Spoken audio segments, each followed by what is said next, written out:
Remember good old Harold Knudsen, the Viking we once lived a day in the skin of? But that day was mostly military, and many of you asked for a more casual and down-to-earth Viking video. Get ready, subscribe to the channel, because right now, we'll be Harold again. And this time, there's no camping.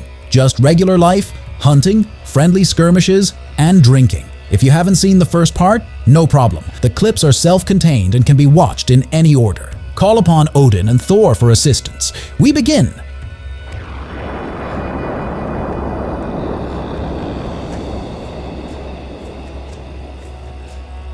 And, as tradition dictates, let's explain the main reason why Vikings are often portrayed incorrectly in most game series and movies. There are precisely two sources of information. The first is the records of the English and other Europeans. Given that they all suffered from Viking raids, the Northmen are described in these records as unwashed barbarians who knew nothing. The second source is the poetry of the Vikings themselves. Unfortunately, only it has survived to modern times. And as you'll realize, in the Viking poems, each of them was a demigod with a Schwarzenegger body and a hawking mind. Both sources are overly exaggerated, and objective information can be obtained by combining them with available excavations. Jacqueline Simpson did this in an excellent book on the Vikings, which is what we based the video on for the most part. Our Harold lives in a small village near Hedeby, which is geographically in the north of modern-day Germany. The year is 860. And not so long ago, he returned from a campaign where the Vikings, led by the legendary Ragnar Lodbrok, had famously pummeled the French. Back home, the guys faced two problems. The first is quite prosaic: what to do with the dead. The Vikings were very meticulous in their approach to this matter, for it concerns the fallen on the battlefield. Those who fought cowardly went to hell, and during Ragnarok, they stood on the side of the dead. The brave, as I'm sure you know, perished in Valhalla, where they feasted until the end of the ages. But few people know that there was a third option. According to legends, many Vikings went to Freya, the goddess of nature and life. That is, they went to paradise but ranked a little lower than Valhalla. As for the burial procedure itself, Viking poems tend to exaggerate the situation. Our Harold and his comrades wouldn't have found enough ships to set them on fire and send them off into the sunset. In reality, the Vikings buried fallen warriors and simply dead people, alternating between Christian and Egyptian customs. Christians were buried, and Egyptian customs involved placing things next to them that would be useful in the afterlife. Warriors were given swords, peasants received tools. Perhaps the rich and especially distinguished were sent into the sunset on a burning drakkar. But real excavations of burial mounds revealed that influential Vikings were buried with the riches akin to pharaohs. During excavations, they found food, utensils, sledges, armor, and even ships. Our Harold buries simple, fighting comrades, but there is a twist here as well. After burying the laborers, Harold will place a pebble that saved Thorin's life. The guys were friends, and Harold wants to memorialize his comrade. However, Vikings did not typically place tombstones on graves. Instead, our Harold wants to put a tombstone by the road at the entrance to the village. The idea was that the stone with an inscription about the heroism of the deceased would be seen by as many people as possible, ensuring that his memory would not fade. Additionally, the cunning Harold plans to bury a sack of silver coins from the campaign under the tombstone. The purpose of this deed is quite practical. The Vikings faced threats not only from Europeans.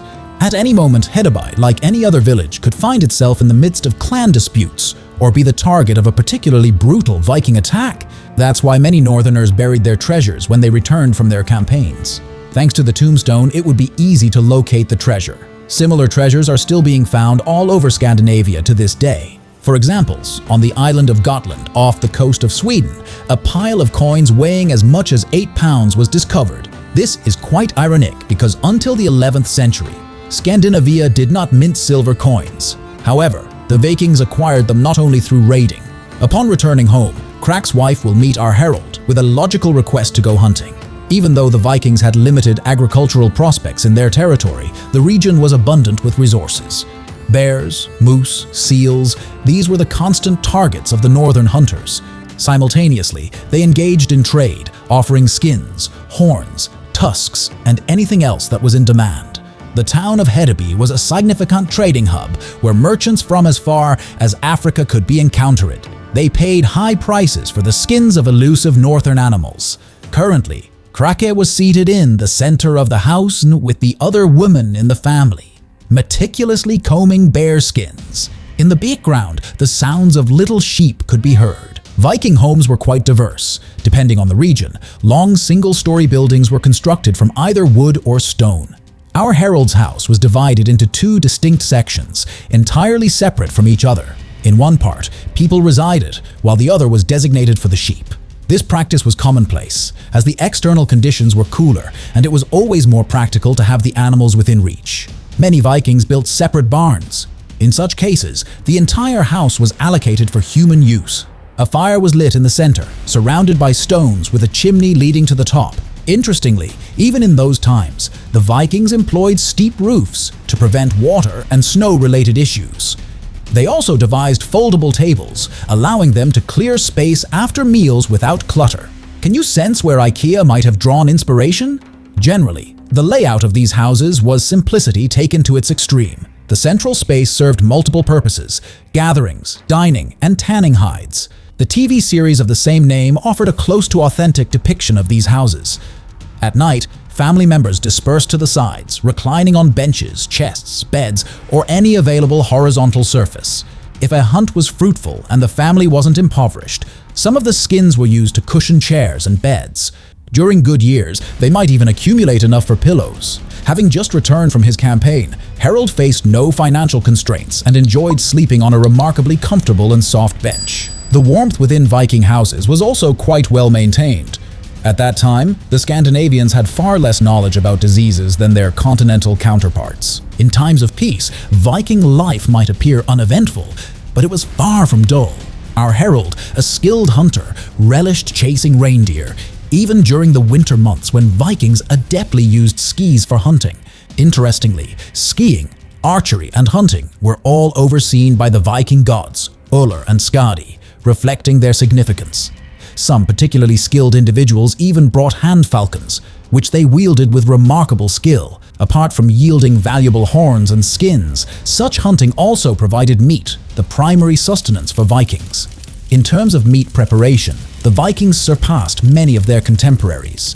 They didn't merely employ spices, they even imported cinnamon. Moreover, the fermentation method they devised for meat is still utilized in some restaurants today, though I must caution you that reading about it separately might not be very appetizing. This video is brought to you by Thorum. Take a look at this rings. They have rings made from 4-billion-year-old Gibeon meteorite and genuine 65-million-year-old T-Rex bone. If you are a fan of Vikings, they have Odin ring, the Norse god of war, the Thor ring, and all of them are crafted by hand. Head the link in the comments and use promo code LIVINGHISTORY to get 20% off a truly unique ring. The second aspect of Harold's life is fishing, an area where the Vikings would impress modern anglers. They were well versed in various fishing techniques, including fly fishing and netting. Salmon, trout, herring, cod. These fish, along with meat, constituted the Viking diet. Interestingly, there are intriguing nuances to their fishing practices. For example, in certain mountain lakes in Norway, there exist river trout, which has puzzled many scientists regarding its origin. However, not too long ago, an 11th century runestone was discovered. Recall how, at the start of this video, we mentioned that Vikings placed such stones to honor noteworthy individuals? Well, the stone near the lake commemorates a man who introduced fish to one of these lakes. This revelation indicates that the Vikings recognized the possibility of not only catching fish, but also cultivating them in a more controlled manner. It's a testament to their ingenuity and far from the image of mere barbarians. Upon returning home from fishing or hunting expeditions, Harold's responsibilities were far from over. In many ways, they were just beginning.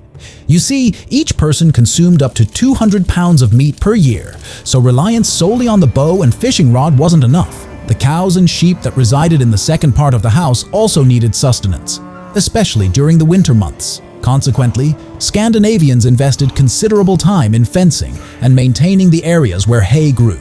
There's a poem that tells the story of a family that was so fortunate in their fishing endeavors that they forgot to stock up on hay. Tragically, all their sheep perished, and the family survived the winter only with the help of their loved ones.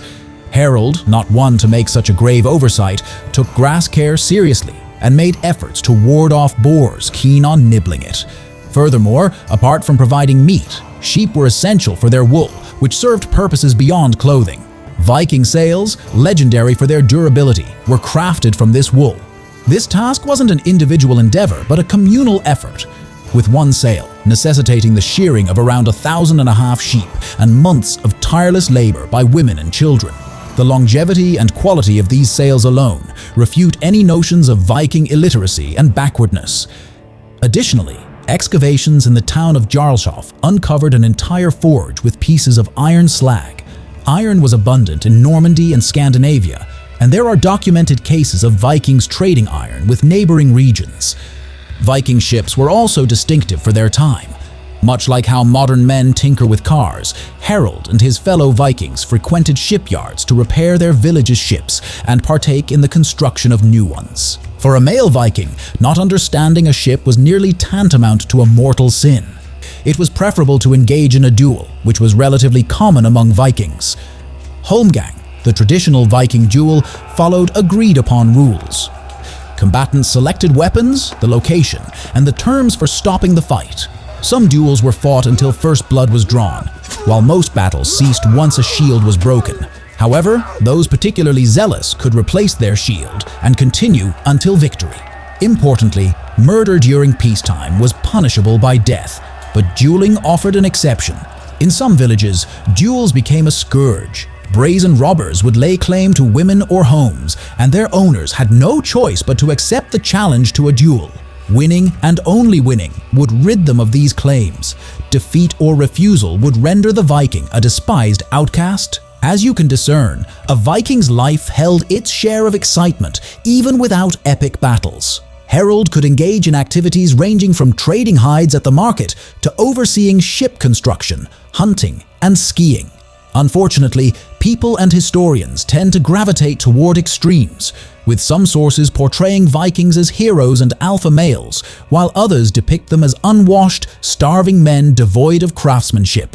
The truth invariably lies somewhere in between. The Vikings were individuals who, much like the rest of us, sought survival and a decent life, albeit adapted to the conditions of their era. Given the challenging circumstances they faced, they certainly merit respect. Until we meet again, folks.